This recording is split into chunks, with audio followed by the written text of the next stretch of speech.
নমস্কার, আমি মৌসুমী। শিলালিপিতে আপনাদের সবাইকে স্বাগত জানাই। শুনছেন সাহিত্যিক আশুতোষ মুখোপাধ্যায়ের সেই অজানার খোঁজের দ্বিতীয় খণ্ড। গল্প পাঠ ভালো লাগলে শেষে কিন্তু একটা লাইক দিয়ে যেতে ভুলবেন না। এখনো যারা আমার চ্যানেলটা সাবস্ক্রাইব করেননি তাদের সকলের কাছে আমার অনুরোধ, প্লিজ আমার চ্যানেলটা সাবস্ক্রাইব করে নেবেন।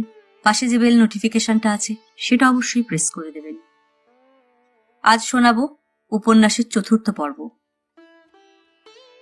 পৌষ মাস। দুদিন হলো চেপে শীত নেমেছে। সন্ধ্যার পর কি কাজ নিয়ে বসেছিলাম, মনে হচ্ছিল গায়ে লেপ জড়িয়ে বসতে পারলে ভালো হতো। ও ঘর থেকে হঠাৎ মেয়ের উৎফুল্ল গলা কানে এলো। ওমা, কার্তিক দা যে খিচুড়ির গন্ধে গন্ধে কোন নগর থেকে একেবারে কলকাতায়। কড়া শীতের অজুহাতে রাতের মেনু খিচুড়ি, ডিম ভাজা আর ঝাল আলুর দম। বুঝলাম পেটো কার্তিক এসেছে, কাজ আর এগোবে না। নিজের ইচ্ছে যদি এসে থাকে তো রাগ বা অভিমান করে এসেছে, আর অবধূত যদি পাঠিয়ে থাকেন তাহলে কিছু খবর আছে। খিচুড়ির নামে কার্তিকের রসনা খুব সিক্ত মনে হলো না, তারও নিরাসক্ত গলা কানে এলো। আজ খিচুড়ি বুঝি? বেশ, সার কোথায়? সার একটা দরকারি কাজ নিয়ে বসেছেন, এসেছ যখন তারা কি, এক কাপ চা খেয়ে গরম হয়ে নাও। ওর আসার কারণ না জানা পর্যন্ত আমারই আর কাজে মন বসবে না। উঠে এলাম। কার্তিক তাড়াতাড়ি এগিয়ে এসে পায়ের ধুলো নিল। বাধা দিয়ে লাভ নেই, এবেলা ওবেলা দেখা হলেও পায়ের ধুলো নিতে ছাড়বে না।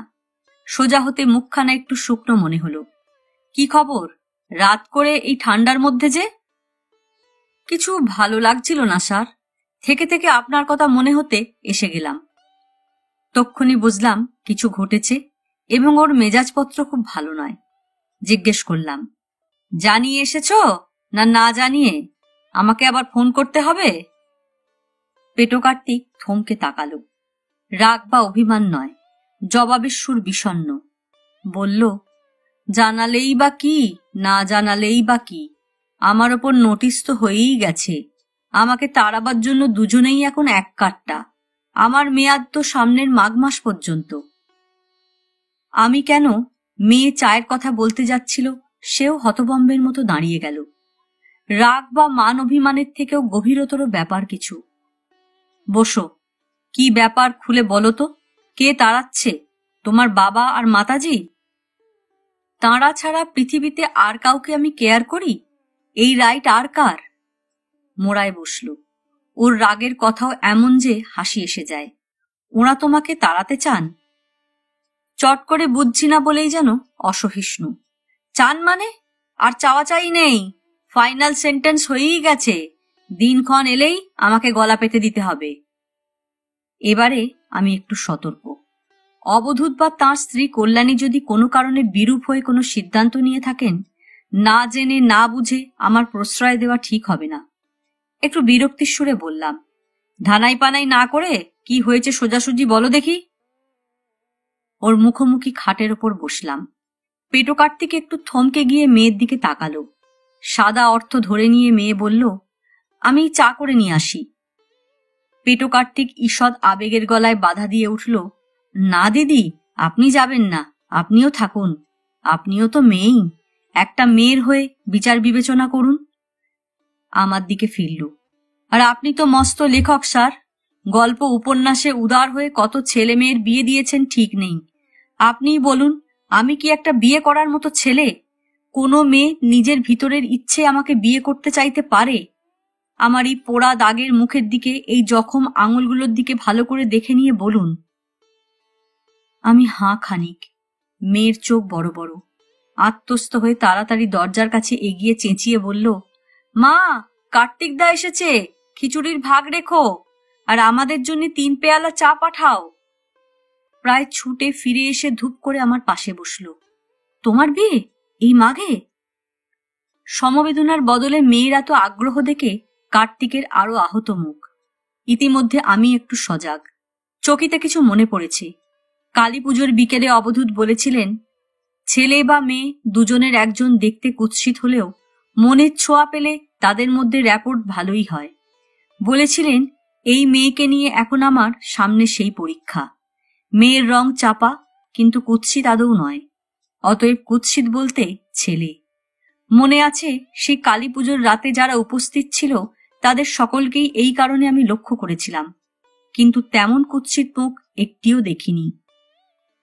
না, পেটো কার্তিকের কথা আমার মনেই আসেনি। না আসার কারণ কুৎসিত সে মোটেই নয় বা ছিল না। তবু দেখলে গোড়ায় গোড়ায় ধাক্কা লাগতো, সকলেরই লাগবে। বোমাবাজির অঘটনের ফলে বাঁ চোখের পাশ ঘেঁষে গালে, মুখে, কপালে পুরনো পোড়া দাগ। বাঁ হাতের দুটো আঙুল আধখানা করে নেই, দু হাতেরই অনেকটা জায়গা জুড়ে পোড়া দাগ। কিন্তু দেখে দেখে এমন সয়ে গেছে যে আর ধাক্কা লাগে না বলেই চোখও পীড়িত হয় না। রাগত মুখে পেটো কার্তিক মেয়েকে বলছে, দেখে মনে হচ্ছে পারলে এক্ষুনি নেমন্তন্ন খেতে ছোটেন। সরসে অন্যদিকে মুখ ফেরালো। আমি বললাম, দেখছিস তোর মেজাজ খারাপ, রাগাচ্ছিস কেন? গলার স্বর মোলায়েম করে আলতো সুরে জিজ্ঞেস করলাম, সুষমার সঙ্গে বিয়ে? এমন করে ঘুরে তাকালো আমার দিকে, যার সাদা অর্থ, আপনি ওই ষড়যন্ত্রের মধ্যে, আর আমি কিনা মন হালকা করতে আপনার কাছেই এলাম। মেয়ে বলে উঠল, হ্যাঁ বাবা, তুমি জানতে আর আমাদের কিছুই বলনি। পেটো কার্তিক চুপচাপ মোড়া ছেড়ে উঠে দাঁড়ালো। গলা দিয়ে ক্ষুব্ধ একটা শব্দ বেরুলো, চলি। মেয়ে তার একটা হাত ধরে ফেলল। এই কার্তিকদা, বসো বলছি। আমিও বললাম, বসো। আমি সত্যিই কিছু জানতাম না, কিন্তু সেই কালী পুজোর দিন সুষমার সঙ্গে আলাপ করিয়ে দিয়ে তোমার বাবা এমন একটু ইঙ্গিত করেছিলেন যে আমার বোঝা উচিত ছিল। এখন তুমি বিয়ের কথা বলতেই সে কথা আমার মনে পড়ে গেল, আর তাইতে মনে হলো মেয়েটি সুষমাই হবে। কার্তিক আবার গোঁজ হয়ে মোড়ায় বসতে স্ত্রী নিজেই চায়ের ট্রে হাতে ঘরে ঢুকলেন। সঙ্গে সঙ্গে মেয়ে লাফিয়ে বলে উঠল, মা, কার্তিকদার বিয়ে সুষমার সঙ্গে। থতমত খাবার ফলে পেয়ালার চা ট্রেতে পড়ল একটু। অমনি কার্তিক বলে উঠল, দেখলেন, সত্যি যা দেখলেন? শুনে মাসিমার হাত থেকে চায়ের ট্রে পড়ে যাবার দাখিল। স্ত্রী সামাল দিতে চেষ্টা করলেন, না না, ওর চেঁচানির চোটে আমি ধরফর করে উঠেছিলাম। খুব ভালো কথা তো, কবে ঠিক হলো? কোন মাসে বিয়ে? এই মাগেই। আবার উঠে দাঁড়িয়ে কার্তিক ঠাস করে জবাবটা দিল। হাত বাড়িয়ে ট্রে থেকে একটা পেয়ালা তুলে নিয়ে আবার বসল। আমি চেষ্টা করব এমন আঙুল কাটা, গাল কপাল পোড়া অলক্ষণের বিয়ে দেখতে বাবা যেন কাউকে না ডাকেন। ওমা, কার্তিক দেখি রেগে আছে। স্ত্রী ৭-৫ না ভেবেই বলে বসলেন, তা আপত্তি থাকলে তোমার বাবাকে বলনি কেন? কার্তিক খেঁকিয়ে উঠল, আমার বলার কোনো দাম আছে? আমি হুকুমের দাস না? আচ্ছা আপনিই বলুন মাসিমা, এই মূর্তিকে কোনো মেয়ে মন থেকে বিয়ে করতে চাইতে পারে? মাসিমা কি বলবেন ভেবে পেলেন না। চোখের ইশারায় তাকে নিরস্ত করে আমি বললাম, সুষমা তো বাচ্চা মেয়ে নয়, না চাইলে সে বিয়ে করতে রাজি হচ্ছে কেন? রাজি হচ্ছে বাবা আর মাতাজির কথায়, তাঁরা তার চোখে দেবদেবী। এতদিন তোমার চোখেও তো তাঁরা তাই ছিলেন। রাগত মুখে কার্তিক শূন্য ট্রেতে ঠক করে পেয়ালাটা রাখল। মেয়ে বলল, তুমি সরাসরি সুষমার সঙ্গে কথা বলে নিলে না কেন কার্তিকদা? বলতে আর বোঝাতে বাকি রেখেছি। সুষমা কি বলে? আমরাও উৎসুক। কি আবার বলবে? একবার ব্রেন ওয়াশিং হয়ে গেলে নিজস্ব আর কিছু বলার থাকে? মেয়ে আরো উৎসুক, তার আরো জুলুম। তবু কি বলল শুনি না। বলল বাবা মায়ের দয়ায় সে আমার ভিতরে সুন্দর চেহারাখানা দেখতে পেয়েছে। কোনো মানে হয়? আমরা হাসি চাপতে চেষ্টা করছি, কিন্তু মেয়ে ফুলে ফুলে হাসছে। শেষে হাসি সামলে বলে উঠল, ঠিক বলেছে কার্তিকদা, আর একটুও না ভেবে ঝুলে পড়ো। কার্তিকের মুখ দেখে মনে হবে এই সংকটে সে সব থেকে বড় ভুলটা করেছে আমার এখানে এসে। স্ত্রী ওদিকের ব্যবস্থা দেখার অছিলায় সরে গেলেন। একটু বাদে আমি বললাম, একটা গল্প শুনবে কার্তিক? ও বোকার মতো আমার দিকে তাকালো। রবি ঠাকুরের নাম শুনেছ? বিয়ে ফেল, নামটাও শুনবো না? তাঁর লেখা। শোনো, সৌরসেন নামে স্বর্গের এক গন্ধর্ব ছিল, সবার সেরা মৃদঙ্গ বাজিয়ে। বাজনার তালে তালে উর্বশী নাচত, আর দেবদেবীরা বাহবা দিত। একদিন প্রেয়সী মধুশ্রীর কারণে সৌরসেনের মন উতলা হয়েছিল। তার বাজনার তাল কেটে গেল, উর্বশীর নাচে বাধা পড়ল। দেবদেবীরা রেগে গেল। তাদের অভিশাপে কুৎসিত বিকলাঙ্গ হয়ে সৌরসেন গান্ধার রাজার ছেলে অরুণেশ্বর হয়ে জন্মালো। মধুশ্রী শোকে অধীর হয়ে মর্তলোকে আসতে চাইল। ইন্দ্রের দয়ায় সে মদ্র রাজার ঘরে মেয়ে হয়ে জন্মালো। মর্তে কালে দিনে বিকলাঙ্গ গান্ধাররাজ অরুণেশ্বর মদ্ররাজকন্যা কমলিকার ছবি দেখে মোহিত। সে বিয়ের প্রস্তাব পাঠাল, কিন্তু রাজাকে রাজ্যের লোকই চেনে না, সে থাকে সকলের চোখের আড়ালে। অথচ মস্ত রাজা আর কলা বিশারদ হিসেবে তার নাম ডাক। মদ্ররাজ খুশি হয়ে মেয়ে কমলিকার সঙ্গে তার বিয়ে দিতে রাজি হন। রাজার প্রতিনিধি হিসেবে কমলিকাকে বিয়ে করতে গেল তার বীণা, যে বীণা তিনি নিজের কোলে রেখে বাজান। কমলিকার স্বামীর ঘরে এসে খুব খুশি, কিন্তু রাজ স্বামীকে কখনো চোখে দেখে না। রাতের অন্ধকার ঘরে তাদের মিলন হয়। রাজা বীণা বাজায়, সেই বাজনা শুনে রানী কমলিকার বুক মন ভরে ওঠে। কবেকার কোন হারানো নাচ মনে আসে। রাজা বাজায়, রানী নাচে, দুজনে দুজনের ভালোবাসায় বিভোর। কিন্তু রানীর মনে একটা বিষম দুঃখ। এমন প্রিয় রাজস্বামীকে সে চোখে দেখতে পায় না। দিনের পর দিন তার দু চোখ বঞ্চিত। রোজ তাগিদ দেয়, জুলুম করে, তার রাজাকে সে দেখবেই। রাজা নানাভাবে তাকে বোঝায়, ভোলায়। একদিন রানী বায়না ধরল, এই রাত পোহালে তোমাকে দেখবই। দেখল, দেখে শিউরে উঠল। কি কুৎসিত, কি কদাকার!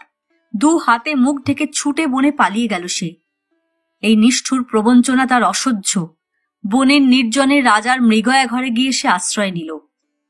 কিন্তু রোজ রাতে রাজার বীণা বাজে।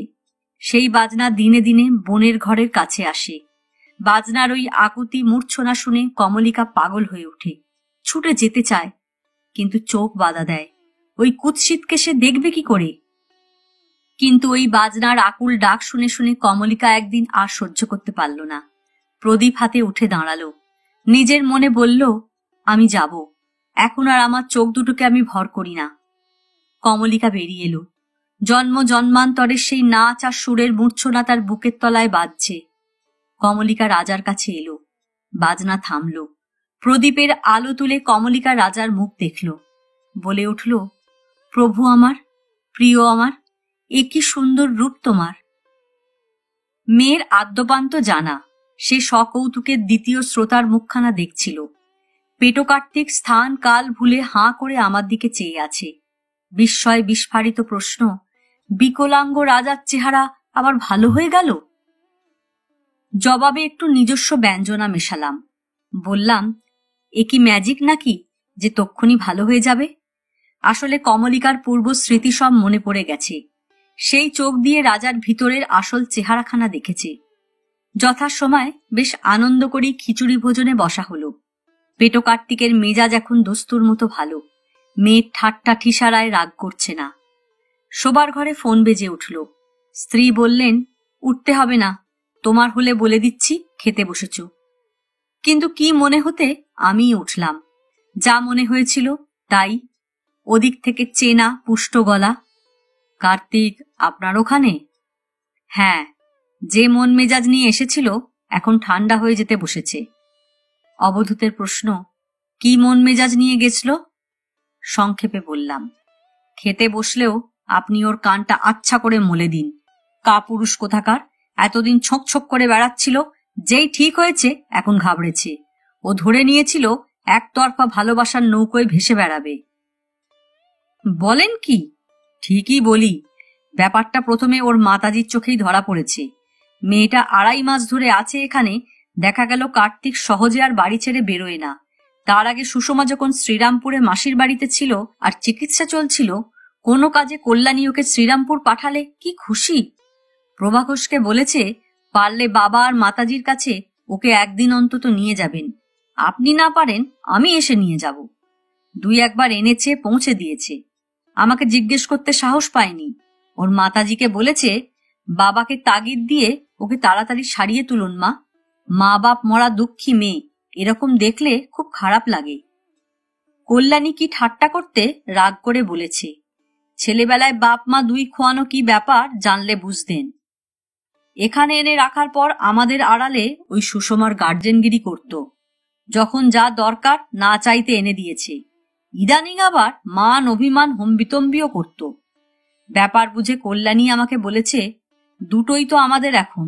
দেখো, যদি হয়ে যায় তো হয়ে যাক। কার্তিকের মন আগেই বোঝা গেছিল। মেয়েটার মন বুঝে তবে আমি এগিয়েছি। দায়িত্ব নেবার ভয় হারামজাদার এখন স্নায়ুর ধকল চলেছে। আপনি ফোন করেছেন, ওকে বলবো? এক্ষুনি বলবেন না, আগে ওকে বলুন ওর বিয়ে করতে খুব আপত্তি থাকলে আমাকে বলে আপনি এখনো এ বিয়ে নাকচ করে দিতে পারেন। দেখুন ও কি বলে।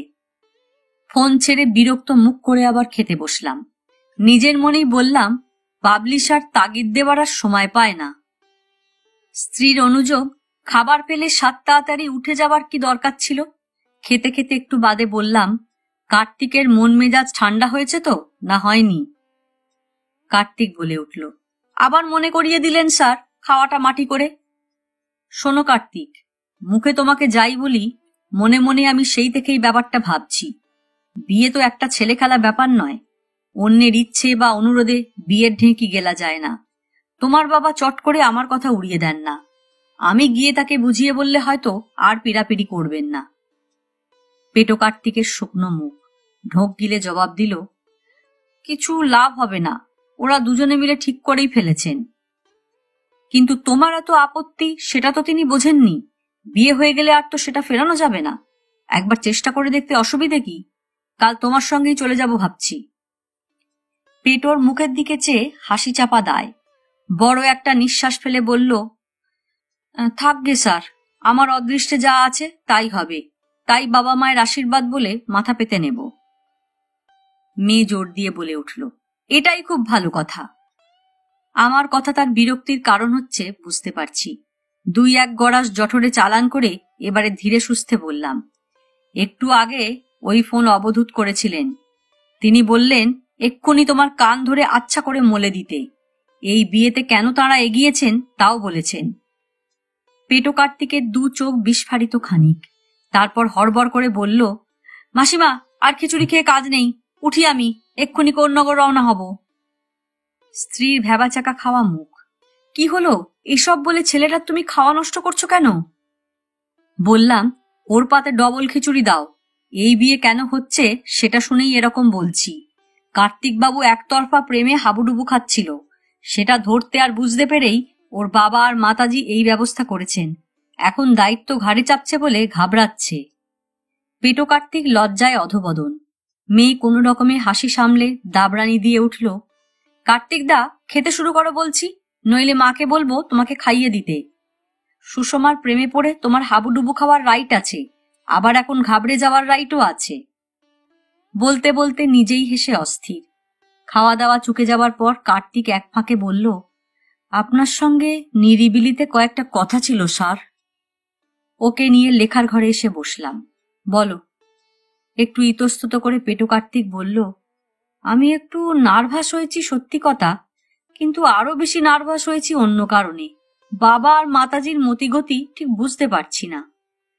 এরপর যেটুকু জানান দিল তাতে আমারও একটু চিন্তার কারণ ঘটল।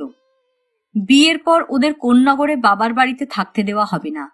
দূরের শহরে ওদের জন্য বাড়ি দেখা হচ্ছে। মাতাজি ওদের জন্য একটু জমিও দেখতে বলেছেন। নিজের খরচায় দোতলা একটা বাড়িও তুলে দেবেন। দোতলায় ওরা থাকবে, একতলায় ভাড়াটে বসবে। তাতে বাড়ি রক্ষার খরচ চলে যাবে। শহরেই একটা দোকানঘর দেখা হচ্ছে, সেখানে কার্তিককে কবিরাজির দোকান দিয়ে বসানো হবে। যে বুড়ো কবিরাজ এখন বাড়িতে ওষুধ বানায়, সে আর তার ছেলে কবিরাজ হিসেবে দোকানে বসবে। দোকানের 8 আনার মালিক হবে কার্তিক, 6 আনার মালিক হবে বুড়ো কবিরাজ আর ছেলে, বাকি 2 আনার মালিক হবে যোগানদার হারু। কার্তিকের ধারণা, বাবা নিজের কবিরাজি চিকিৎসা আস্তে আস্তে তুলে দেবেন। ওকে বলেছেন, আমি থাকতে থাকতে তোদের দোকান যাতে মোটামুটি দাঁড়িয়ে যায় সে ব্যবস্থা আমিই করে যাব। এই শোনা পর্যন্ত কার্তিকের ত্রাস। বাবা আর মাতাজি একটা কিছু মতলব আঁটছেন, হয়তো এখান থেকে তারা অন্য কোথাও চলে যাবেন। খানিক চুপ করে থেকে বললাম, তাঁরা এখানে না থাকলে তাঁদের বাড়ি তো তোমাদের হাতে, তাহলে আর তোমাদের জন্য আলাদা বাড়ি হচ্ছে কেন? পেটো জবাব দিল, মা অনেক বছর আগেই বলেছিলেন ও বাড়ি থাকবে না। ওপার শুকিয়ে গঙ্গা এপারে সরে আসছে। বর্ষায় বড় বান এলে এখন উঠোন ছাড়িয়ে দাওয়ার কাছাকাছি জল উঠে আসে। ফি বছর বানের জলের হামলা বাড়ছে। চারদিক কেমন নোনা ধরে গেছে দেখেননি? গঙ্গার কি কাজ হবে বলে এদিকটা বোধহয় রিকুইজিশনেও চলে যাবে। খানিক চুপ করে থেকে কার্তিক আরো একটা ভয়ের আভাস দিল। আরো একটা কথা আপনাকে বলছি স্যার, আপনি যেন কখনো বাবাকে বলবেন না, তাহলে তিনি আর আমার মুখ দেখবেন না। বাবার বোধহয় সামনেই কোনো বিপদ ওঁত পেতে আছে। আপনাকে একদিন বলেছিলাম না, খুব উতলা হয়ে দুবার বাবাকে শ্মশানে ছোটাছুটি করতে দেখেছি। একবার এই রতনলাল সারাওগিকে অপারেশনের হুকুম দেওয়ার আগে, আর একবার এর 4 গুণ বেশি উতলা দেখেছিলাম সেই 77 সালের গোড়ায়, যে বছর আপনাদের সঙ্গে পুজোর সময় আমরা হরিদ্বার হয়ে দেরাদুন যাই। খুব স্পষ্ট করে সব জানি না, কারণ বাবার কোন আত্মীয় স্বজনরা আসতো তখন। বাড়িতে ছেলেপুলে হবে এমন একটি মেয়ে ছেলেও মাঝে মাঝে এসে থাকতো। তখন আমি কাছেই অক্ষয়বাবুর বাড়িতে থাকতাম। যতদূর জানি সেই এক আত্মীয়কে বাবা জেলে পাঠিয়েছিলেন। তার বোধহয় খালাস পেতে খুব বেশি দেরি নেই, সামনের বছর গোড়ার দিকে হয়তো ছাড়া পাবে। সেই লোক বলে গেছিল জেল থেকে ফিরে তার প্রথম কাজ হবে বাবাকে খুন করা। চমকে উঠলাম, গায়ে কাঁটা কাঁটা দিয়ে উঠেছে। কার্তিক বলল, বাবার সত্যি ক্ষতি করতে পারে এমন লোক জন্মেছে বলে আমি মনে করি না। কিন্তু বলুন তো স্যার, ভয় হয় না? কোথায় বাবার পাশে থাকবো, দরকার হলে তার জন্য এই ছাইয়ের প্রাণ দেব, না বিয়ে দিয়ে তিনি আমাকে বাড়ি থেকেই সরিয়ে দিচ্ছেন? সমস্ত রাতটা ভালো ঘুম হলো না। থেকে থেকে এবারের কালী পুজোর রাতটা মনে পড়ছে। না, মদের নেশায় অবধূত কোনো বাজে কথা বলার লোক নন। তাঁর সেদিনের প্রতিটি কথা আমার কানে বাজছে। আমার প্রশ্নের জবাবে বলেছিলেন, বারবার একটা কথা কেবল মনে আসছে, এসব কেন, আমি কেন, আপনি কেন, এই রকম। আমি রসিকতা করেছিলাম, শুনেছি কর্মের শেষে এসব প্রশ্ন মনে আসে। আপনার এখনই মনে আসছে, এটা ভালো কথা নয়। বিমনার মতো তিনি জবাব দিয়েছিলেন, তার কিছু বাকি আছে, অন্তত সামনের বছরের গোড়ার দিক পর্যন্ত দেখা যাক। আমি উদ্গ্রীব হয়ে জিজ্ঞেস করেছি, কিসের কিছু বাকি আছে? সামনের বছরে গোড়ার দিক পর্যন্ত কি? আত্মস্থ হয়ে হেসে উঠেছিলেন, বলেছিলেন, সামনের বছর গোড়ার দিকে আমার একটি কর্মের গাছে ফল ধরবে, সেটা বিষ ফল কি অমৃত ফল দেখা যাক। সেই টানে বাঁধা পড়ে আছি, তারপর আর বোধহয় কল্যাণীকে আটকানো যাবে না। পরদিন ও কথার অর্থ কি জিজ্ঞেস করতে হেসে উড়িয়ে দিয়েছেন। বলেছেন, কাল রাতে মাল কতটা পেটে পড়েছে সে খেয়াল আছে আপনার? পেটো কার্তিকও সেই সামনের বছরে গোড়ার দিকের কথাই বলল। সে সময় জেল থেকে খালাস পেয়ে কার নাকি প্রথম কাজ হবে তার বাবাকে খুন করা। অবধূত এমন কি কর্ম করেছিলেন যে কর্মের গাছে বিষ ফল ধরবে কি অমৃত ফল তিনি জানেন না? জানা হয়ে গেলে পরে কল্যাণীকে আর আটকানো যাবে না মানেই বা কি? বিনিদ্র রাতে হঠাৎ কেন যেন অবধূতের ভক্ত হরিদ্বারের পুরুষোত্তম ত্রিপাঠীর কমনীয় মুখখানা মনে পড়ে গেল। নিঃস্ব অবস্থা থেকে মানবিক দয়ায় অবধূত যাকে বহু লক্ষপতির জীবনে ফিরিয়েছেন, আমার জন্য তাকে অতিমাত্রায় ব্যস্ত দেখে আর মাত্র খাওয়া দাওয়া বাবদ 1 টাকা মূল্য ধরে দেবার কথা বলতে আমি জোর দিয়েই আমার সম্পর্কে তার ধারণা বদলাতে চেষ্টা করেছিলাম। বলেছিলাম, আপনি একটা বড় ভুল করছেন। অবধূতজির সঙ্গে আমার প্রথম আলাপ হাওড়া স্টেশন থেকে গাড়ি ছাড়ার পরে, তার আগে কেউ কাউকে চোখেও দেখিনি। ভক্ত পুরুষোত্তম ত্রিপাঠীর সাদাসাট্টা জবাব, আপনাকে দেখার জন্য মহারাজ দেরাদুন থেকে নেমে আসতে পারেন বলেছেন। আপনাকে এখানে তার নিজের ঘর ছেড়ে দিতে বলেছেন। আপনি কি লোক বা কতদিনের আলাপ আমার আর জানার দরকার নেই। আপনার সঙ্গে তার কত জন্ম জন্মান্তরের সম্পর্ক আপনি জানছেন কি করে? মনে পড়তে বিনিদ্র শয্যায় আমার গায়ে কাঁটা দিয়ে উঠল। এই লোকের সঙ্গে মাত্র 2 বছরের আলাপ আমার, কিন্তু তার বিপদের বা তাকে হারানোর ভয় আমার চোখে ঘুম নেই। মাত্র 2 বছরের আলাপে এরকম কি হওয়া সম্ভব? জন্ম জন্মান্তরের আত্মিক বন্ধন হলে বরং এটা স্বাভাবিক ভাবা যায়। পেটো কার্তিকের বিয়েতে ঘটা দেখালেন বটে কালীকিঙ্কর অবধূত। কোন নগরে নয়, কলকাতায় 7 দিনের জন্য মস্ত একটা বাড়ি ভাড়া করে বিয়ে, নইলে বাইরের অভ্যাগতদের আসা এবং থাকার অসুবিধে। যে বাড়িতে বিয়ে সেই বাড়িতেই বৌভাত, আর দূর দূরান্তের অতিথিদের সেই বাড়িতেই থাকা। আমাকে আগেই হেসে বলেছিলেন, কার্তিকের বরাবরই খুব দুঃখ ছিল ওকে কেউ কিছু দেয় না, সবই বাবাকে দেয়। এবারে তোর পাওয়ার বরাতখানা দেখিয়ে দিচ্ছি। বেনারসের সেই মস্ত বড়লোক পার্টির 3 ভক্ত সস্ত্রীক এসেছেন। স্টেশনে মাছ নিয়ে এসে যারা মাছ খাইয়ে একদিনেই অরুচি ধরিয়ে দিয়েছিলেন। লখনৌয়ের পোলাও মাংসের পার্টি এসেছেন। হরিদ্বারের 3-3টে হোটেলের মালিক পুরুষোত্তম ত্রিপাঠীর সঙ্গে আবার দেখা হলো। বাবার চিঠি পেয়ে তিনিও সপরিবারে বিয়েতে এসেছেন। দেরাদুন বা মুসৌরি আর অন্যান্য জায়গার ভক্তদের আমি চিনি না, তারাও সকলেই এসেছেন এবং অবধূত তাঁদের সঙ্গেও আমার পরিচয় করিয়ে দিয়েছেন। অবাক হয়ে দেখলাম ফিরে পাওয়া সন্তানকে আর অবধূতের দেওয়া 3 পালিত ছেলে মেয়েকে নিয়ে দ্বারভাঙার কাকুরঘাটির পার্বতী, লাজবন্তী আর অনন্তরামও নেমন্তন্ন রক্ষা করতে এসেছে। মোট নিমন্ত্রিতের সংখ্যা 1000-এর কম নয়। আমাদের তো বিয়ের আগের দিন থেকে বউ ভাতের পরদিন পর্যন্ত নেমন্তন্ন। আমাকে অবধূত আগে থাকতেই বলে রেখেছিলেন, কলকাতার সব ব্যবস্থাপত্রের কর্মকর্তা কিন্তু আপনি, সরে থাকলে চলবে না। সরে থাকিনি। এত ভক্ত সমাগম দেখে আমার একবারও মনে হয়নি পেটো কার্তিককে কেবল পাওয়ানোর উদ্দেশ্য নিয়েই অবধূত তার ভক্তদের এখানে ডেকেছেন বা সমবেত করেছেন। কেন যেন একটা কাল্পনিক দৃশ্য মনে আসতে বারবার আমার চোখের কোণ শিরশির করে উঠেছে। মানবপুত্র যিশুর দি লাস্ট সাপার। নিজের দিন শেষ বুঝে ক্রুশবিদ্ধ হবার আগে ভক্ত সমাবেশে যিশুর শেষ আহার। নিজে হাতে ভক্তদের তিনি সযত্নে সেবা করছেন, পরিচর্যা করছেন, খাওয়াচ্ছেন। লিওনার্দো দা ভিঞ্চির আঁকা দি লাস্ট সাপারের সেই বিশাল তৈলচিত্রের প্রতিলিপি কলকাতার কোনো এক রাজপ্রাসাদে আমি দেখেছিলাম। ভক্তদের প্রতি অবধূতের আদর যত্ন আর অনাবিল স্নেহের আচরণ দেখে ভিতরটা বারবার ভারাক্রান্ত হয়ে উঠেছিল। মনে হচ্ছিল সকলেরই শেষ মিলন। বাবারে বাবা, কোনো বিয়েতে এমন পাওয়া আর জীবনে দেখিনি। তার বাবার দৌলতে পাওয়ার ভাগ্য বটে কার্তিকদার। উচ্ছ্বাস আমার মেয়ের। শুনলাম আসল হীরের সেট দিয়েছেন রতনলাল সারাওগি আর তাঁর 2 ছেলে দিয়েছেন আসল মুক্ত সেট। কাকুরগাছির পার্বতী প্রসাদ দিয়েছেন দামি জড়োয়ার সেট।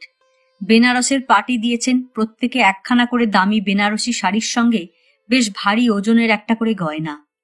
হরিদ্বারের পুরুষোত্তম ত্রিপাঠীর দেওয়া হাড়ের ওজন কম করে নাকি 5 ভরি হবে। সব মিলিয়ে পাওয়ার আর শেষ নেই। সব মিলিয়ে সোনার গয়না পেয়েছে 60 ভরির ওপর। খুব দামি, মাঝারি আর সাধারণ মিলিয়ে শাড়ির সংখ্যা 197। নগদ পেয়েছে 13,900। এছাড়া আর যা সব পেয়েছে একটা ঘরে ধরে না, ডাইনিং টেবিল, ডিনার সেট পর্যন্ত। কার্তিককে খুব খুশি দেখলি? একটু ভেবে মেয়ে মাথা নাড়ল। তা কিন্তু দেখলাম না বাবা। বিয়ের পরদিন এক ফাঁকে আমাকে বলছিল, আমার কিছু ভালো লাগছে না দিদি।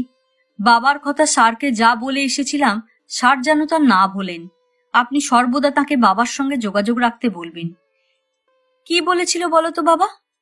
জবাব এড়িয়ে গেছি। পেটো কার্তিকের বিয়ে হলো মাঘের একেবারে শেষের দিকে, অর্থাৎ ফেব্রুয়ারির গোড়ার দিকে। এটা নতুন বছরের শুরুই বলা যেতে পারে। পেটো কার্তিকের নতুন ঘর সংসার দেখার উপলক্ষে কিছুদিনের মধ্যে কোন্নগরে গেছি এবং যতটা সম্ভব অবধূতের সঙ্গেই কাটিয়েছি। কিন্তু তার কথাবার্তা বা আচরণে কোনো রকম দুশ্চিন্তার ছায়াও আমার চোখে পড়েনি। অবধূতের সব তড়িঘড়ি কাজ। কার্তিক তার ছিমছাম ছোট ভাড়াটে বাড়ি দেখালো, নতুন দোকান দেখালো। কবিরাজি দোকান আগেই দেখা ছিল, সরঞ্জাম সব তো অবধূতের বাড়িতেই ছিল, কেবল তুলে নিয়ে সাজানো। বুড়ো বাপ তার ছেলেকে নিয়ে দোকানে বসা শুরু করেছেন। রাত পর্যন্ত হারুও দোকানেই থাকে। পেটোর জন্য 3 কাঠা জমিও কেনা হয়েছে। বাড়ি তোলার টাকাও নাকি মাতাজি ওরা সুষমার নামে ব্যাংকে জমা করে দিয়েছেন। কিন্তু আনন্দ বা উৎসাহের বদলে পেটো কার্তিকের উতলা মুখ। আমাকে বলেছে, সব বড় বেশি তাড়াতাড়ি হয়ে যাচ্ছে, আমার কিছু ভালো লাগছে না স্যার। সুষমা বলল, ও খুব ঘাবড়ে যাচ্ছে, আপনি ওকে একটু বুঝিয়ে বলে যান তো।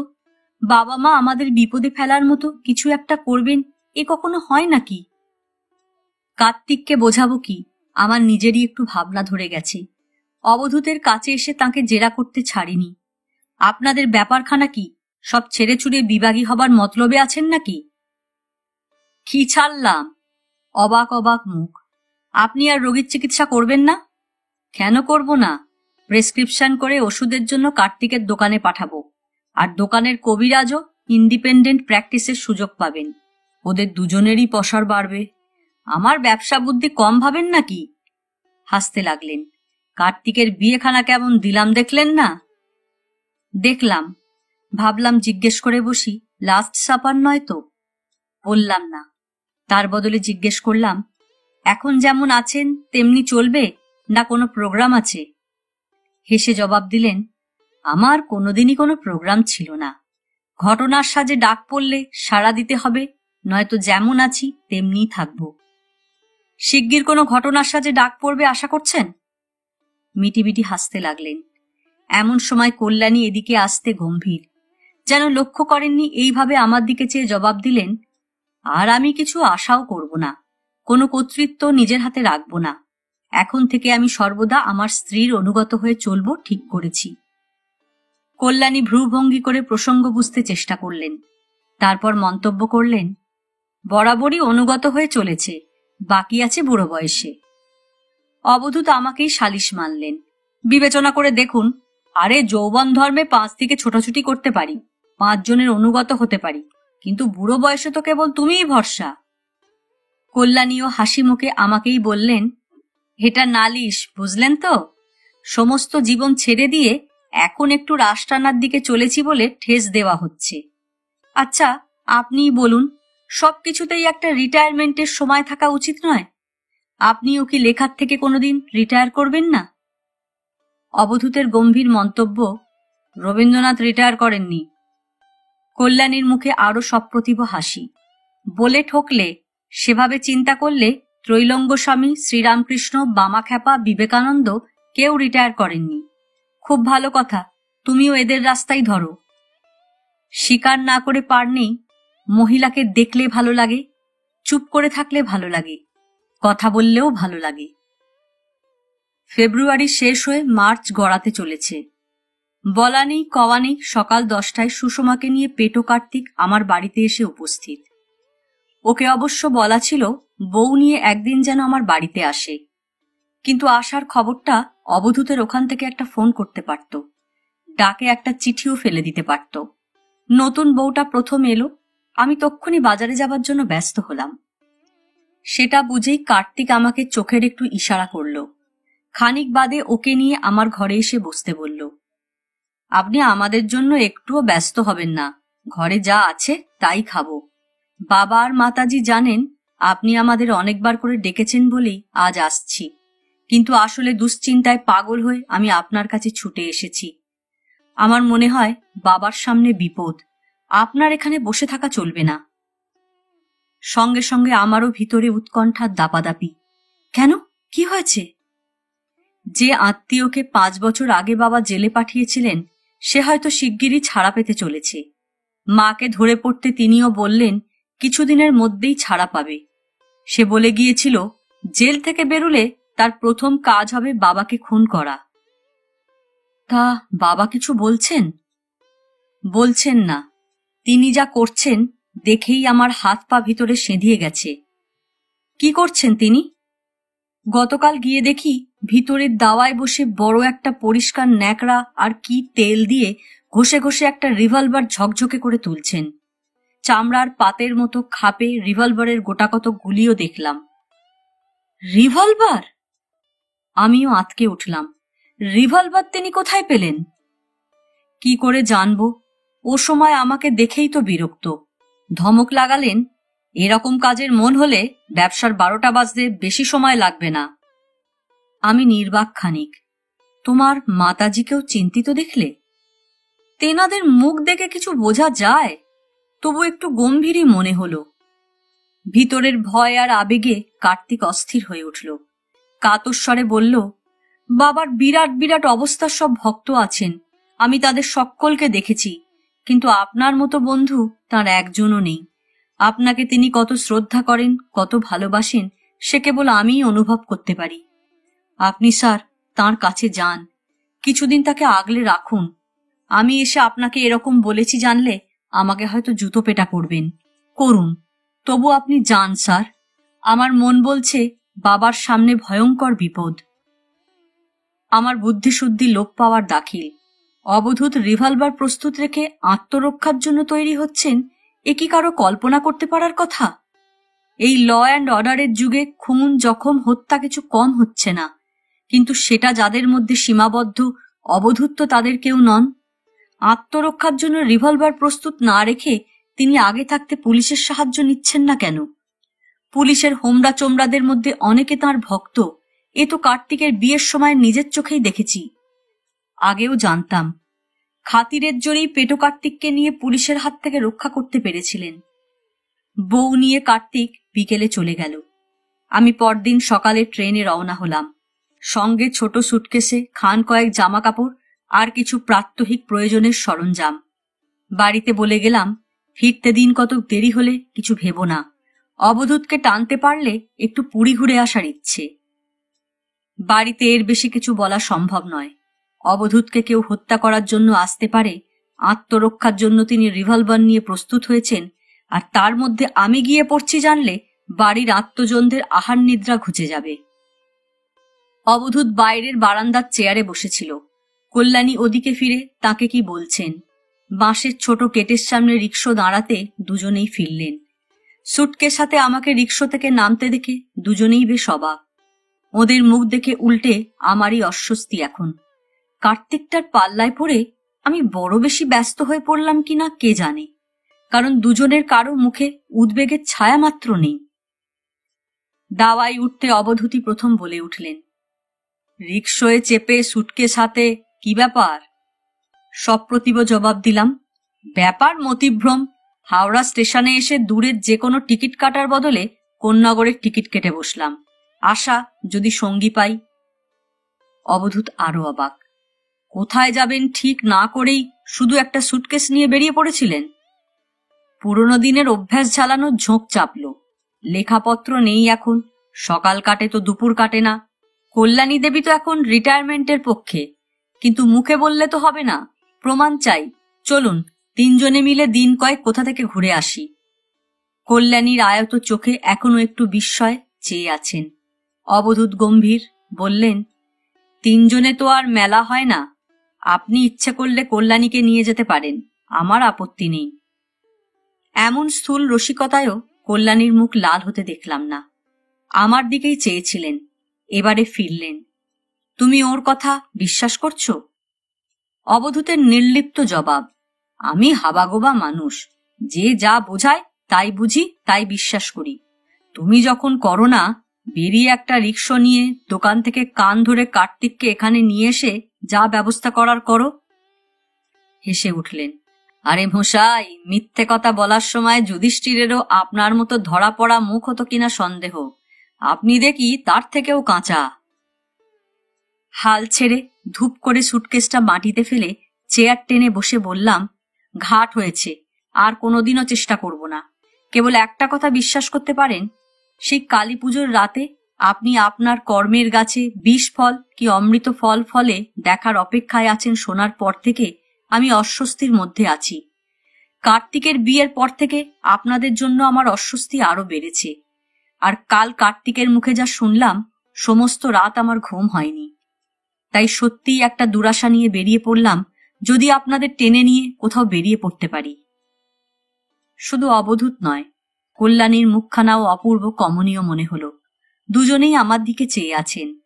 অবধূত আলতো সুরে বললেন, হ্যাঁ মশাই, এদেশের সব লেখকরাই কি আপনার মতো নাকি? জবাব দিলাম, আমার থেকে ভালো ছেড়ে খারাপ নয়। অবধূতের শখেদ মন্তব্য, এত দেখলাম, মানুষ আর কটা দেখলাম। কেউ দেবতা বলে, কেউ ভণ্ড বলে, রক্ত মাংসের মানুষ যে কেউ ভাবে না। স্ত্রীর দিকে তাকালেন। রাগের বদলে কার্তিকদের বরং রাতে এখানে এসে খেতে বলো, ওই হারামজাদার দৌলতেই একে দিন কয়েকের জন্য কাছে পাওয়া গেল। আমি তক্ষুনি জোরালো দাবি পেশ করে ফেললাম, আপনার কথার জালে পড়ে আমি আর চুপ করে থাকবো না। কিছু করতে পারি না পারি, আপনাদের ভালো মন্দের শরিক ভেবে আমাকে সব বলতে হবে। শোনার মতো কিছু বলার থেকে অন্তরঙ্গ অতিথি অভ্যর্থনার উৎসাহই ভদ্রলোকের বড় হয়ে উঠল। আর এক প্রস্থ চা খেয়ে আমাকে নিয়েই বাজারে যাবার জন্য তৈরি হলেন। স্ত্রীকে বললেন, চান্স যখন পেয়েছ, ভদ্রলোককে একটু ভালো খাইয়ে দাইয়ে পন্নি করো। রাতে আমাদের বোতলের জন্য হাড় ছাড়ানো চিলি মাংস চাই। আমি জোর দিয়েই বাধা দিলাম, এসব নিয়ে এখন ব্যস্ত হবেন না। সব জানতে বুঝতে দিয়ে আগে আমাকে নিশ্চিন্ত করুন, তার আগে আমার কিছুই ভালো লাগবে না। এবারে কল্যাণী আগ বাড়িয়ে বললেন, আমাদের কোনো ক্ষতি কেউ করবে না জেনে নিশ্চিন্ত থাকুন। তবু আপনি এলেন, খুব ভালো হলো। আপনি ছাড়া যত লোকই আসুন না কেন, উনি নিঃসঙ্গ। কটা দিন চুপ মেরেছিলেন, আজ আপনি আসতেই এত উৎসাহ কেন বুঝছেন না? প্রত্যেকবারই আপনি চলে যাবার পরে বলেন, সবাই তাদের ভাবনা আমাদের মাথায় চাপিয়ে দিয়ে যায়, আমাদের কথা ভাবতে কেবল ওই একজনই, যা করছেন করতে দিন। বললাম, কিন্তু ভেবে করতে পারছি কি? করার সাধ্যই বা কতটুকু? করার সাধ্য কারুরই নেই, করতে চাওয়াটাই আসল। অবধূতকে বললেন, রাতের জন্য তাহলে যতটা পারো হাড় ছাড়ানো মাংস বেছে এনো। হঠাৎ একটা কৌতুকের কথা মনে পড়ে যেতে অবধূতের দিকে চেয়ে বললাম, হাড় ছাড়ানো মাংসের কাজ কি? একসময় উনি হাড় চিবুতে ভালোবাসতেন শুনেছিলাম। উনি বলতে কল্যাণী। অবধূত হা হা করে হেসে উঠলেন, সে তো বিয়ের আগে। বিয়ের পর হাড়ের ওপর এমনি বীতশ্রদ্ধ যে মাংস খাওয়াই ছেড়ে দিয়ে বসলেন। এটা আজই প্রথম জানলাম। কল্যাণী হেসে মন্তব্য করলেন, দুজনেরই দেখছি রসের দিনের মধ্যে ঘোরাফেরা করতে খুব ভালো লাগে। খবর পেয়ে পেটো কার্তিক বিকেলের মধ্যে সুষমাকে সঙ্গে নিয়ে হাজির। অবধূত ঘুরিয়ে কার্তিককে এক হাত নিলেন। গম্ভীর মুখে সুষমাকে জিজ্ঞেস করলেন, তুমি এখন কহাত শাড়ি পরো? এতদিনে বাবার ধাত কিছুটা বুঝেছে হয়তো সুষমাও। সঠিক না বুঝেও হাসছে অল্প অল্প। বাজারে 14 হাত শাড়ি পাওয়া যায় কিনা খোঁজ করো। এখন তো শুধু নিজে পরলেই হবে না, আর একজনকেও ঢেকে ঢুকে নিরাপদে রাখতে হবে। ও একদিন বোমাবাজি করে নিজের মুখ পুড়িয়েছে, আঙুল উড়িয়েছে, সেসব দিন ভুলে যাও। কিন্তু যার উদ্দেশ্যে বলা সেও তেঁদর কম নয়। নিরীহ মুখে আমার দিকে তাকালো। বিপদ ভেবে আপনার কাছে ছোটা মানে মেয়ে ছেলের কাছে ছোটার সামিল বলছেন বাবা? এই হারামজাদা, তোর কান দুটো ছিঁড়ে নিয়ে আসবো আমি। ওর কথা বলছি না, তোর বীরত্ব দেখে অবাক হচ্ছি।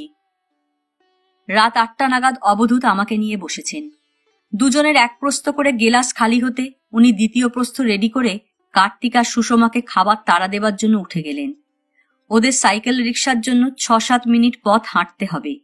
তারপরেও মাইল 3 দূরে বাড়ি। ছেলে মানুষ বউ নিয়ে বেশি রাত করা এই দিনে কারোরই পছন্দ নয়।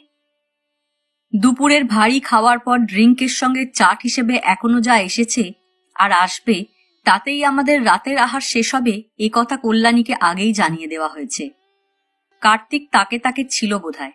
তার বাবা উঠে যেতেই তাড়াতাড়ি ঘরে এসে ফিসফিস করে জিজ্ঞেস করল, কি বুঝছেন স্যার? কিছুই বুঝছি না, বহাল মেজাজে আছেন দেখছি। ওতে ভুলবেন না, উনি ওই রকম সবকিছু ঝেড়ে ফেলতে ওস্তাদ। আমি বলছি সামনে খুব বিপদ। কিন্তু তোমার মাতাজিও তো বলছেন নিশ্চিন্ত থাকতে, তাঁদের কোনো ক্ষতি কেউ করতে পারবে না। ঈষৎ অসহিষ্ণু সুরে কার্তিক বলল, মাতাজি তো বাবার থেকেও এক ধাপ ওপর দিয়ে চলেন। কেউ মাথার খুলি উড়িয়ে দিলেও সেটা ক্ষতি বলবেন না, বলবেন ভবিতব্য। আপনি স্যার এসে গেছেন যখন, একটু বুঝে সুঝে যেতে চেষ্টা করুন। আমি জানি শিগগির কিছু ঘটবে। অবধূত ফিরে আসার আগেই সরে গেল। ওরা খেয়ে দিয়ে বিদায় হবার পর কথায় কথায় উনি প্রসঙ্গান্তরে আসতে আমার সুবিধে হলো। হেসে বললেন, কার্তিকের মুখে রিভলভার সাফ করতে বসেছি শুনে ঘাবড়ে গিয়ে আপনি ধেয়ে পেয়ে চলে এলেন। আপনার হাতে রিভলভার শুনলেও সেটা ঘাবড়াবার কথা নয় বলছেন? জবাব না দিয়ে হাসতে লাগলেন। তাগিদ দিলাম, বলুন এবার কি ব্যাপার? গেলাসে একটা ছোট্ট চুমুক দিয়ে বললেন, ছোটখাটো তো নয়, লম্বা ব্যাপার। কি ভাবলেন একটু? আমার মুখের ওপর চাউনি উৎসুক একটু। আচ্ছা, আপনি তো আমাকে নিয়ে দিন কতকের জন্য কোথাও সরে যাবার মতলব ফেঁদেই এসেছিলেন। এদিকে যা ঘটার সম্ভাবনা তার এখনো 7-8 দিন দেরি আছে। তাহলে চলুন আমাতে আপনাতে কয়েকটা দিন ঘুরেই আসি। প্রস্তাব শুনে খুশি। কল্যাণী যাবেন না? হাঁক দিলেন, কল্যাণী। উনি আসতে গম্ভীর মুখে হুকুম করলেন, রাতের মধ্যেই যেটুকু পারো গোছগাছ করে নাও। কাল সকালেই আমরা কয়েকদিনের জন্য বেরিয়ে পড়ব। ইনি তোমাকে ছাড়া নড়তে রাজি নন। বয়সকালে তোমাদের দেখা সাক্ষাৎ হলে মুশকিলেই পড়তাম দেখছি। অন্তরঙ্গ রসিকতা স্থূল হলেও তার ভিন্ন মাধুর্য। আমি গম্ভীর মুখেই আর একটু ইন্ধন জোগালাম। আপনার কথার আমি প্রতিবাদ করছি। আমার বিবেচনায় এর বয়সকাল এখনো গত হয়নি। অবধূত হাহা করে হেসে উঠলেন। হাসছেন কল্যাণীও। আহা, অবধূতের আক্ষেপ, যাঁরা তোমাকে মাতাজি মাতাজি করেন তাঁরা যদি এর সরস বিবেচনার কথা শুনতেন। তা কি করবে? জবাবটা কল্যাণী আমার দিকে চেয়ে দিলেন। নিয়ে যেতে পারেন তো যান। বেশ কিছুদিন ধরে ভিতরটা ওর সত্যি সুস্থির নয়। আপনার সঙ্গে গেলে ভালোই থাকবেন।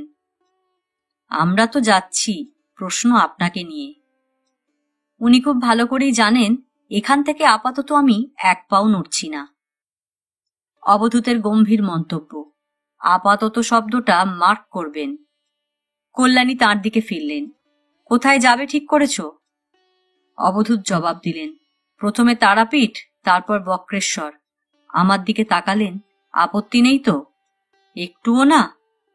কোথায় যাওয়া হবে শুনে আমি সত্যিই মনে মনে খুশি। কল্যাণীর পরের প্রশ্ন শুনে আমি ঈষৎ সচকিত। প্রশ্ন তাঁর স্বামীকে। তপু ঠিক কবে জেল থেকে ছাড়া পাচ্ছে খবর পেয়েছ? গেলাসে আবার একটা ছোট্ট চুমুক দিয়ে অবধূত জবাব দিলেন, কাল মঙ্গলবার, তার পরের মঙ্গলবার সকালে। 2-1 দিন আগেও তো ছাড়া পেতে পারে। পারে। আমি দিন 2 আগেই ফিরব। হেসে আমার দিকে তাকালেন। স্ত্রীর কেমন দুশ্চিন্তা দেখুন আমার জন্য। তপু মানে তপন চ্যাটার্জি হলো একটি ছেলে যার প্রতিজ্ঞা 5 বছর বাদে জেল থেকে বেরিয়ে প্রথম কাজ হবে আমার মতো নরাধমকে এই পৃথিবী থেকে সরিয়ে দেওয়া।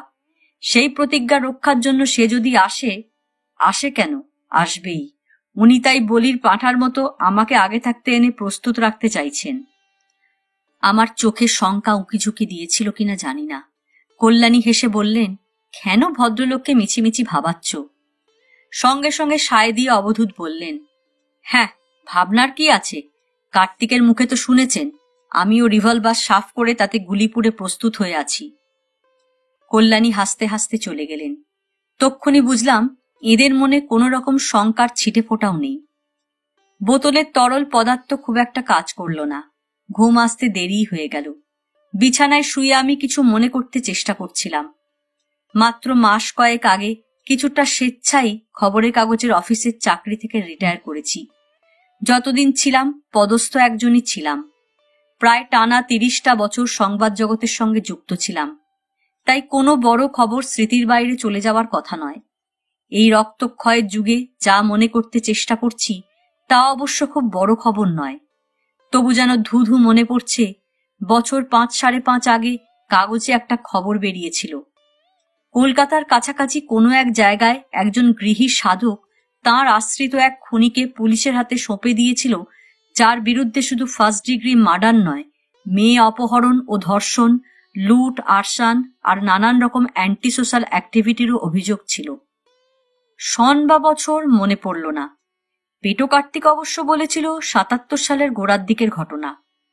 আর বিচারে অপরাধীর কি সাজা হয়েছিল তাও মনে পড়ল না। কেবল এটুকু শুধু মনে পড়েছে, যে মেয়েকে অ্যাবডাকশন আর রেপিং এর চার্জ দেওয়া হয়েছে সেই মেয়েই আসামির অনুকূলে সাক্ষী দিয়েছিল এবং তাকে নির্দোষ প্রতিপন্ন করতে চেয়েছিল।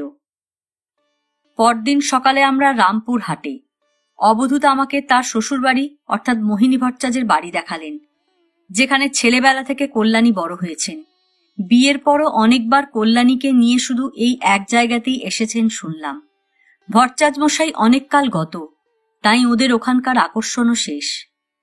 একটা হোটেলে দুপুরের খাওয়া সেরে সাইকেল রিকশায় তারাপীঠ রওনা হলাম। মাইল 3 পথ, অপ্রশস্ত নদী, দ্বারকার ব্রিজ পেরুলে মহাশ্মশান তারাপীঠ। অবধূত জিজ্ঞেস করলেন, আপনি রাতের জন্য হোটেলে বা ধর্মশালায় ঘর নেবেন একটা? শেষ যখন এসেছিলাম এখানে হোটেল ছিল না, এখন হয়েছে দেখলাম। মস্ত ধর্মশালা অবশ্য আগেই ছিল। জিজ্ঞেস করলাম, এখানে কদিন থাকার ইচ্ছে আপনার? তা তো জানি না, ভালো লাগলে 2-1 রাত থাকবো, নয়তো চলে যাব। দুজনের দুটো সুটকেস রাখার জন্য ঘর একটা নিতে হলো। হোটেলের ঘরই নিলাম। আমাকে ছেড়ে দিয়ে অবধূত তারামায়ের মন্দিরে উঠে গেছেন। হোটেলের খুপড়ি ঘরে হাত পা ছড়িয়ে খানিকক্ষণ শুয়ে রইলাম। এখানে এলে মনে একটা অকারণ ছাড়া ছাড়া ভাব আসে। ঘণ্টাখানেক বাদে মন্দিরের সামনে এসে দেখি একটা ছাপড়া দোকানঘরের সামনে কাঁচা মাটির রাস্তার ওপর টুলে বসে অবধূত আয়েশ করে ভাঁড়ে চা খাচ্ছেন। আমাকে দেখে দোকানিকে হুকুম করলেন, বাবুকে এক ভাঁড় চা দে। আর একটা টুল দেখিয়ে বললেন, বসুন। বসলাম। চারদিক যেমন নোংরা, যেমনি রাজ্যের মাছি খাবারের দোকানে ভনভন করছে, কিছু মুখে দিতে প্রবৃত্তি হয় না। সেটা বুঝেই হয়তো অবধূত বললেন, ফুটন্ত জল ভিন্ন চা হয় না মশাই, নির্ভয়ে খেয়ে নিন। এখানে নার্ভাস হয়েছেন কি পেট বিগড়েছে, মনে একটা তুরীয় ভাব এনে ফেলুন। রাত্রি 7টা সাড়ে 7টার মধ্যে বেশ পরিতোষ সহকারে মাংস রুটি খেলেন, আমাকেও খাওয়ালেন। তারপর বললেন, এবারে আমি শ্মশানে বশিষ্ঠদেবের আশ্রমের চাতালে বসব। ওসব জায়গা আপনার ভালো লাগবে না, হোটেলে গিয়ে বিশ্রাম করুন বা ঘুমন। সঙ্গে যেতে যেতে জিজ্ঞেস করলাম, সমস্ত রাত ওখানেই থাকবেন? তা বলতে পারেন। আমরা শ্মশানে নেমে এলাম। নদীর পাড়টা আগাগোড়াই শ্মশান, তবু সব নিয়ে সব বাহকরা বেশিরভাগ এদিকেই আসে। এই পরিবেশও যেমন নোংরা তেমনি পীড়াদায়ক। হাড় গোড়, শিয়ালে খাওয়া মৃতদেহের অংশ আর শতচ্ছিন্ন কাঁথা, ন্যাকড়া বা জীর্ণ তোষকের ছড়াছড়ি। এক প্রস্থ ঘুরে এসে আমাকে নিয়ে অবধূত চাতালে উঠে বসলেন। বললেন, এখানেই ছিল বশিষ্ঠদেবের সহস্রমুণ্ডির আসন। বামাখ্যাপাও এখানে বসেই তপস্যা করতেন। ওই আসনের ওপরই এই মন্দির তোলা হয়েছে। শুনি অনেকে নাকি সহস্রমুণ্ডির আসনে বেশিক্ষণ স্থির হয়ে বসতে পারে না, কিন্তু স্থির হয়ে বসার পক্ষে বড় অসুবিধে অন্য কারণ, মশার উৎপাত। অজস্র মশা মুহুর্মুহু ছেকে ধরছে। খানিক বাদে অবধূত হেসে বললেন, আপনি হোটেলে চলে যান। বললাম তো আপনার অসুবিধে হবে। ঠান্ডা গলায় জবাব দিলাম, ছেলের অসুখের সময় একজনের নির্দেশে আমি পরপর 3 রাত এই চাতালের আসনে বসে কাটিয়েছি, জলাহার ফলাহারে থেকেছি। অবধূত নির্বাক খানিক, তারপর বলে উঠলেন, দিলেন মশাই মনটা খারাপ করে। আপনার ছেলের কথা মনে হলেই আপনার স্ত্রীর মুখখানা আমার চোখে ভেসে ওঠে। আবার খানিক চুপ করে থেকে মন্তব্য করলেন, আপনার ভিতরে ভিতরে মানুষটা বেশ শক্তই। বসে আছি, হঠাৎ অদূরে শ্মশানের একদিক থেকে একটু শোরগোল ভেসে এলো। আবছা অন্ধকারে 2টো লোক ছুটে বেরিয়ে গেল। আরও জনা কয়েক না ছুটলেও হনহন করে এদিকেই আসছে। অবধূত বললেন, চলুন দেখি কি ব্যাপার। দুজনে নেমে এলাম। একজনকে থামিয়ে উনি জিজ্ঞেস করলেন, কি হয়েছে? 2জন লোক, তাদের স্পষ্টই ভয়ার্ত মুখ। আরও 3টি লোক দ্রুত এদিকে আসছে দেখলাম। 2জন জ্যান্ত মানুষ দেখে এই 2জন একটু যেন আশ্বস্ত হল। তার ওপর অবধূতের পরনে আর গায়ে ঝকঝকে রক্তাম্বর। হাঁপাতে হাঁপাতে যা নিবেদন করল তাজ্জব হবার মতোই। কারা একটা মৃতদেহ ফেলে রেখে সৎকার না করেই চলে গেছে। হয়তো খুব গরিব, কাঠের খোঁজে গেছে। এরা একদল এসেছিল শিবাভোগ অর্থাৎ শেয়ালের ভোগ দিতে। দগ্ধ, অর্ধদগ্ধ বা মৃতদেহের সামনে ভোগ দিতে পারলে সেটা সব থেকে প্রশস্ত। তাই সৎকার হয়নি এমন একটু মৃতদেহ দেখে খুশি হয়ে সেখানেই তারা শিবাভোগ সাজিয়েছিল। একটু বাদে তারা অদূরে বসে অপেক্ষা করবে, শিয়ালের ভোজ খাওয়া দেখবে। কিন্তু তার আগেই তাজ্জব কাণ্ড। আপাদমস্তক কাপড়ে ঢাকা সব নড়ছে, একটা হাত বাড়াতে চেষ্টা করছে। তারা শুনেছিল সৎকার হয়নি এমনি একটু মৃতদেহ নাকি ইদানিং খাবার চায়। ভয় পেয়ে কয়েকজন ছুটে পালিয়েছে। সাহস করে যারা দাঁড়িয়েছিল মৃতদেহকে আরো বেশি নড়াচড়া করতে দেখে তারাও পালাচ্ছে। অবধূত বললেন, চলুন তো কি ব্যাপার দেখি। আপনার পকেটে টর্চ আছে তো? টর্চ পকেটেই ছিল। দুজনে এগিয়ে গেলাম। শ্মশান বাঁক নিয়ে বরাবর গেছে। গজ 20 গিয়েই দাঁড়িয়ে পড়লাম। সামনে আপাদমস্তক নোংরা কাপড়ে ঢাকা দেওয়া একটা দেহই বটে। তার গজ কয়েক তফাতে শালপাতায় শিবাভোগ রয়েছে। টর্চটা আমার হাত থেকে নিয়ে অবধূত এই দেহের ওপর ফেললেন। দেহ নড়ছে। আবার একটা হাত আস্তে আস্তে চাদরের তলা থেকে বেরিয়ে আসতে লাগলো। রুদ্ধ নিঃশ্বাসে চেয়ে আছি। অবধূত হেসে উঠলেন, বুঝেছি, ওরে বেটা জ্যান্ত মরা, উঠবি তো ওঠ, নইলে জ্যান্ত চালাকাট দিয়ে এখানে তোকে পিটিয়ে মারবো আমি। হাতটা আস্তে আস্তে ভিতরে ঢুকে গেল। অবধূত প্রায় গর্জন করে উঠলেন, আর 3 সেকেন্ড, তারপরেই আমি পিটতে শুরু করলাম, আমাকে চিনিস না। অন্ধকার স্তব্ধ শ্মশানে তারপর একটা কাণ্ডই হলো। এক মূর্তি চাদর ফেলে শোয়া থেকে উঠে বসল। গাল ভর্তি দাড়ি, চোখ দুটো গর্তে, জীর্ণ কঙ্কালসার, জ্যান্ত দেখেও অস্বস্তি। টর্চের আলোয় তাকাতে অসুবিধে হচ্ছে। অবধূতের দিকে 2 হাত বাড়িয়ে জোর করল। ধমকের সুরে অবধূত জিজ্ঞেস করলেন, মরা সেজে পড়ে আছিস কেন? শিবা ভোগ খাবার লোভে? করুণ জবাব এলো, হ্যাঁ বাবা, বড় গরিব। লোককে এরকম ভয় দেখিয়ে তুই এই কাণ্ড করিস? ভয় না দেখালে যে বাবা কেউ চলে যায় না। শিবা ভোগ খাওয়া দেখার জন্য দূরে দাঁড়িয়ে থাকে। ওরা শিয়ালের ভোগ খাওয়া দেখে পুণ্যি করে। আমি জীবন মুনিশ খাতি পাই না। অবধূতর মুখ থেকে সরিয়ে টর্চের আলোটা কলাপাতার ওপর ফেললেন। সেই আধ সেদ্ধ মাংস ভাত আরো কিসবের চেহারা দেখেই গা ঘিন ঘিন করে উঠল। আর ওই খাবার জন্য লোকটার 2 চোখ জলজল করছে। উঠে আয়। চাদরটাকে কাঁধে পেলে আবার হাত জোর করে লোকটা উঠে এলো। আয় আমার সঙ্গে। লোকটা প্রায় ডুকরে উঠে অবধূতের পায়ে ধরতে এলো। এই ইট্টিবার ছাড়িন দে বাবা, ধরিন দিলে ওয়ারা মুখে মাইরা লাশ ফেলি দিবে, ছাড়িন দে বাবা। অবধূত থমকে দাঁড়ালেন। তারপর লাল জামার নিচে গোঁজা কাপড়ের থলে বার করে হাত ঢোকালেন। যা বেরোলো তার থেকে একটা 5 টাকার নোট তুলে তার দিকে বাড়ালেন। নে ধর, পিটুনি খেয়ে মরাই বড়াতে আছে তোর। কদিন লোককে ফাঁকি দিবি? আজ দোকান থেকে ভালো কিছু কিনে খেয়ে নেগে যা। লোকটা টাকা নিল। ওর মুখ দেখে মনে হলো একসঙ্গে 5টা টাকা কমই চোখে দেখেছে। পরদিনই আমরা বক্কমণির থানে অর্থাৎ বক্রেশ্বর মহাশ্মশানে। তখন বিকেল। খোঁজ নিয়ে মন্দিরের চাতাল থেকে অবধূত যে আধবয়সী লোকটিকে ধরে নিয়ে এলেন, সেই হলো কঙ্কালমালী ভৈরবের ডেরা দেখাশোনার ভার নিয়ে আছে। কর্তাদের অর্থাৎ ভট্টাচ মশাই আর তার ভাইয়ের ছেলেদের ব্যবস্থা এটা। আজ এটা তাদের তীর্থক্ষেত্র। ফি সপ্তাহে রামপুর হাট থেকে তাদের কেউ না কেউ এখানে এসে ভৈরব বাবা আর ভৈরবী মায়ের পুজো দিয়ে যায়। লোকটার নাম যশোদাকান্ত। অবধূতকে দেখা মাত্র চিনেছে এবং সাষ্টাঙ্গে প্রণিপাত করেছে। সাগ্রহে মাতাজির খবর নিয়েছে।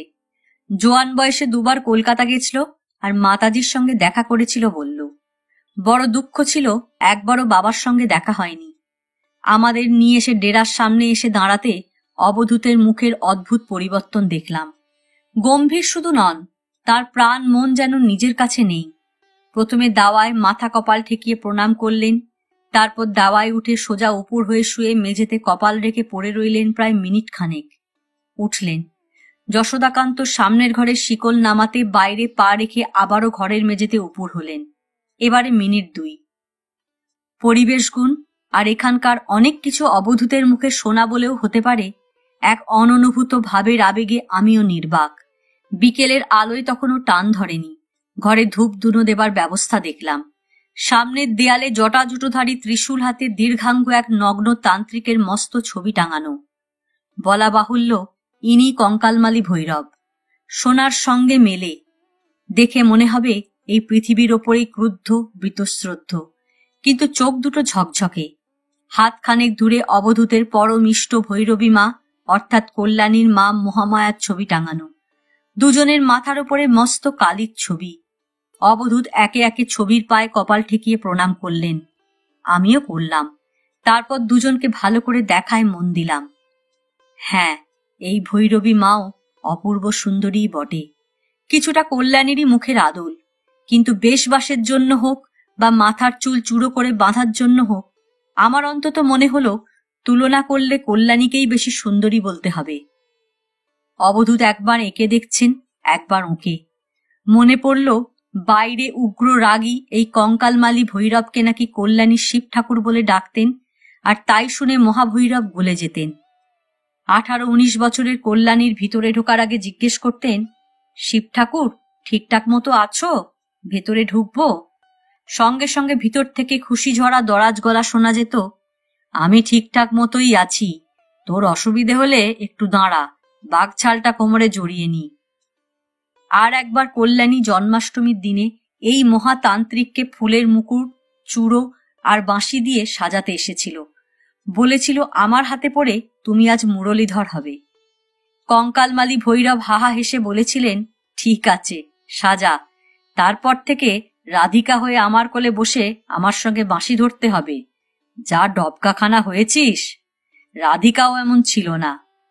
সাজানোর পরে বজ্র হুঙ্কারে ডেকে উঠেছিলেন, অবধূত, এই শালা ভূত।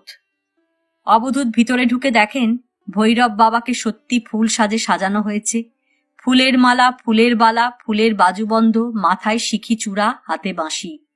বলে উঠেছিলেন, দেখ শালা, ভালো করে দেখ। রাধিকা বলল, ডেকে দেখাও, হিংসে জ্বলে যাবে। ঠিক বলেছে, জ্বলছিস। রাধিকা কেন বলেছিল হিংসে জ্বলে যাবে, অবধূত কল্পনাও করতে পারেননি। ওই একজনের তাঁর জীবনে আসাটা আকাশ কুসুম স্বপ্ন দেখার মতো। কিন্তু কল্যাণী তখন থেকেই এই ভবিতব্য অবধারিত জানতেন। সবই অবধূতের মুখে শোনা আমার, কিন্তু এই পরিবেশে এসে সেই সব শোনা স্মৃতি আমার কাছেই জ্যান্ত হয়ে উঠেছে। অবধূতের স্থির ভাবাবেগ আঁচ করা কঠিন। যশোদাকান্ত জানান দিল, সন্ধ্যার আগে রোজ এসে সে ভৈরব বাবার এই ঘর আর দাওয়া পরিষ্কার করে। বাবার ঘরে প্রদীপ জেলে ধূপধুনো দিয়ে যায়। ঘরের কোণে দুখানা শীতল পাটিও গোটানো দেখলাম। এখানকার কর্তারা এসে বসেন বোধহয়। জলের কুঁজো গেলাসও আছে।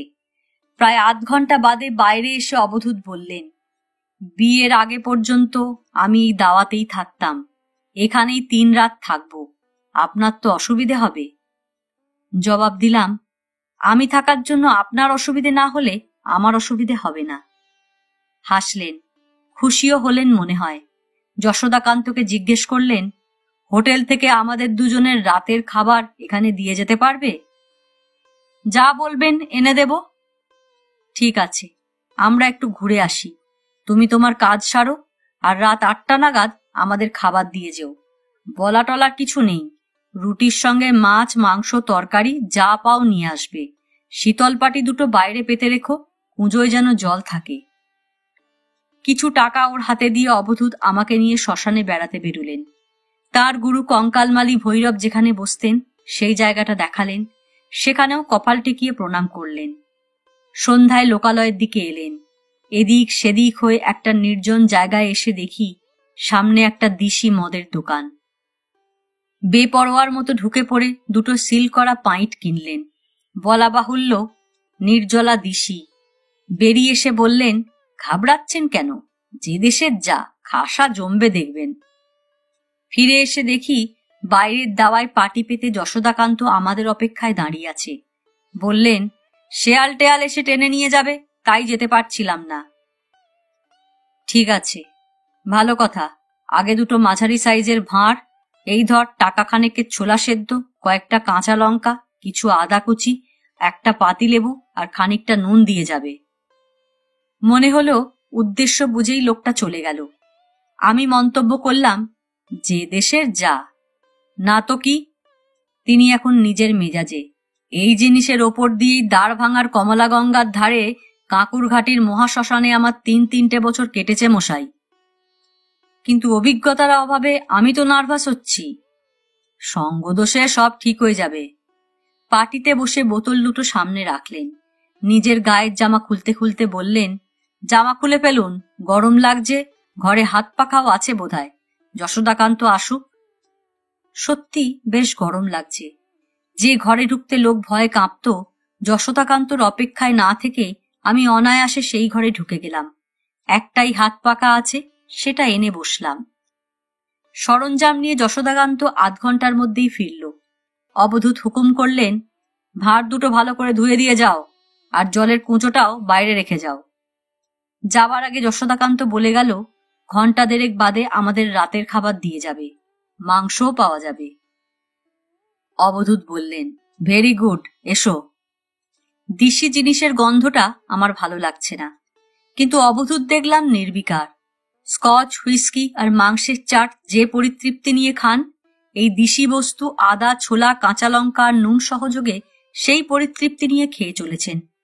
অন্ধকার রাতের এই পরিবেশ বড় অদ্ভুত লাগছে আমার। অনেক দূরে একটা চিতা জ্বলছে, এদিক ওদিক থেকে শেয়াল ডেকে উঠছে। দাওয়ায় একটা লণ্ঠন জ্বালিয়ে ঘরের দরজার সামনে রাখা হয়েছে।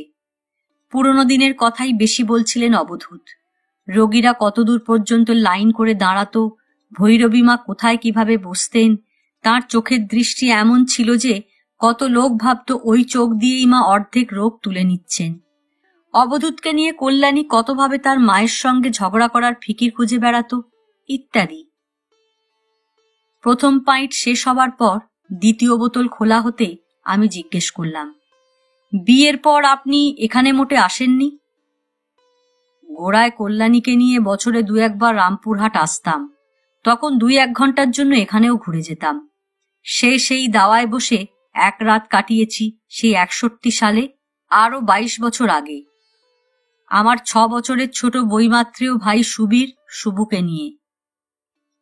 মনে পড়ল ঘর ছাড়ার সময় ওদের সংসারের বিমাতাটি ছিলেন কড়া স্কুল মাস্টার। তার 2 ছেলে আর 1 মেয়েকে কড়া শাসনে মানুষ করতেন। এঁটে উঠতে পারতেন না কেবল এই সতীনপোর সঙ্গে। তার নালিশে বাবার হাতে এই ছেলেকে যথেষ্ট নির্যাতন ভোগ করতে হতো। কল্যাণীকে বিয়ে করে কোন্নগরে বসবাসের সময় ওই সংসারের সঙ্গে অবধূতের নিশ্চয়ই আবার যোগাযোগ হয়েছিল, নইলে বৈমাত্রেয় ভাইকে তিনি পেলেন কোথায়? উৎসুক হয়ে জিজ্ঞেস করলাম, আপনার ওই বৈমাত্রেয় ভাইয়েরও বুঝি এ লাইনে মন ছিল? ভাঁড়ে একটা বড় চুমুক দিয়ে মুখে 2-4টে ছোলা ফেলে চিবুতে চিবুতে অবধূত জবাব দিলেন, তখন এক কল্যাণীর দিকে ছাড়া ভাইয়ের আর কোনো দিকে মন ছিল না। কল্যাণীর দিক থেকে ওর মন ফেরানোর চেষ্টাতেই এক রাতের জন্য এই ডেরায় তাকে ধরে নিয়ে এসেছিলাম। আমি হাঁ করে চেয়ে রইলাম খানিক, তারপর নড়ে চড়ে সোজা হয়ে বসলাম। প্রশ্নটা আপনিই বেরিয়ে এলো, বলেন কি 62 সালে মানে তখনকার কত বয়স? আমার 44, ভাইয়ের 38 আর কল্যাণীর 35। ভাই অবশ্য সেটা কখনো বিশ্বাস করেনি। কল্যাণীর বয়স ও কখনো 20-র বেশি ভাবেনি। বিয়ের 7 বছর বাদে প্রথম ও কল্যাণীকে দেখেছিল। তখন নিজের মাকে বলেছিল, দাদা এত বড় তন্ত্রসাধক হয়েছে যে তার মেয়ের বয়সী একটি মেয়েকে বিয়ে করে এনেছে। 35-এও একই রকম দেখে অবশ্য ওর ভুলটা কিছুটা ভেঙেছিল, কিন্তু মাথাটা সেই জন্যেই আরো বিগড়েছিল। আবার ভাঁড়ে একটা চুমুক দিয়ে শরীরে একটা ছোট্ট একটু ঝংকার তুললেন। সেটা তরল পদার্থের কারণে হতে পারে, আবার অপ্রিয় স্মৃতির আলোড়নেও হতে পারে। গলার স্বরে খেদও স্পষ্ট একটু, যেমন কপাল। হতভাগা চোখ দিতে গেল কিনা কল্যাণীর দিকে, চেষ্টা করেও ফেরানো গেল না। যাবে কি করে? তাকে পাবার অন্ধ আক্রোশে তখন যে কাঁধে শনি চেপে বসেছে ওর। প্রসঙ্গের শুরু এখান থেকে হতে পারে আমার কল্পনার মধ্যেও ছিল না। খুব ঢিমে তালে অতীতের ওপর থেকে একটা পর্দা সরে যেতে লাগলো। একদিনে নয়, দূরের সেই চিত্র আমার চোখের সামনে স্পষ্ট হয়ে উঠতে আরো 3 রাত কেটে গেল।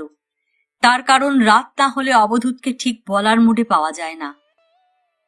আবার রাত 11টা বাজতে না বাজতে একলা তিনি শ্মশানে চলে যান। রাত 11টা অবশ্য এই পরিবেশে গভীর রাত্রি। কখন ফেরেন টের পাই না। সকাল থেকে আমি রাতের এই 2-2.5 ঘন্টার অপেক্ষায় থাকি। নিজেই 2টো দিশি বোতল কিনে রাখি। যশোদাকান্ত আনুষঙ্গিক দিয়ে যায়। সন্ধ্যার পর সব নিয়ে পাটি পেতে প্রস্তুত হয়ে দাওয়ায় বসি। অবধূত তাঁর খুশি মতো শুরু করেন, আবার খুশি মতোই চোপ মেরে যান। তখন আর তাগিদ দিয়ে লাভ হয় না। আবার পরের সন্ধ্যার অপেক্ষা। এবারে আমি অবধূতের জীবনের আর একটি অধ্যায় পাঠকের সামনে তুলে ধরতে পারি। সেই সঙ্গে দিব্যাঙ্গনা, স্থির যৌবনা, আধ্যাত্ম তেজের ঘরের মেয়ে কল্যাণীর শান্ত জীবনের আর একটি অনাবৃত দিকও। এদের একজনকে ছেড়ে আর একজন কত যে অসম্পূর্ণ, সেটাই মহাশ্মশানে কঙ্কালমালী ভৈরবের ডেরায় বসে যত অনুভব করেছি তত আর কখনো করিনি। আজ এ পর্যন্তই। উপন্যাসের 5ম পর্ব নিয়ে অন্যদিন আসব। গল্প পাঠ ভালো লাগলে লাইক, শেয়ার, কমেন্টস করতে ভুলবেন না। আজকের মতো নমস্কার।